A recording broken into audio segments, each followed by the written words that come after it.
more depression, anxiety, and loneliness than I've ever seen in my entire career as a behavioral scientist. And I ask my students and the people I'm talking to who are suffering, what are you doing with your time? And they're always doing the same thing. They talk about, I wake up in the morning and I go to work, which is a Zoom screen. And I say, do you date? And they say, yeah, sure I date. But that's mostly just kind of swiping right on the apps, which doesn't sound like courting to me. I have a lot of friends, but they're kind of virtual friends. And I spend a lot of my time getting really good at something where I can feel like I'm making progress in life, like gaming on the screen. Now, I got nothing against these things. I have nothing against these technologies. But you know perfectly that those technologies are left brain innovations, and we're seeking to meet our right brain needs. And he said, I feel like I'm living in a simulation of real life.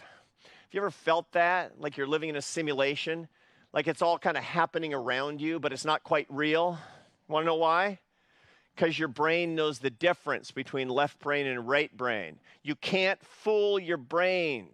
Your soul is being perceived on the right, and the simulation is being created on the left. If you misuse tech, you won't get happier, you get unhappier. Lesson 1, know your brain.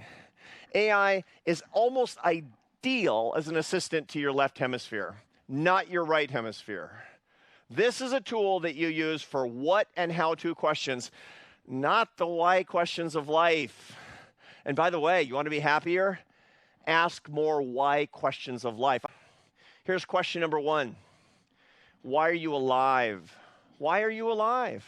Second question, for what would you give your life right now, happily? If the answer that you give is, I don't know, or nothing, then that's a problem. But it's actually an opportunity for you to go and search. But you got to go and search, not with the tech. You got to go and search, in your life is looking for the answers, going on a pilgrimage for the answers. And so I sent him on this quest. I said, Carlos, when he graduated from high school, I said, what are you going to do to find the answers to these meaning questions? Why are you alive? And for what would you give your life? And he found them.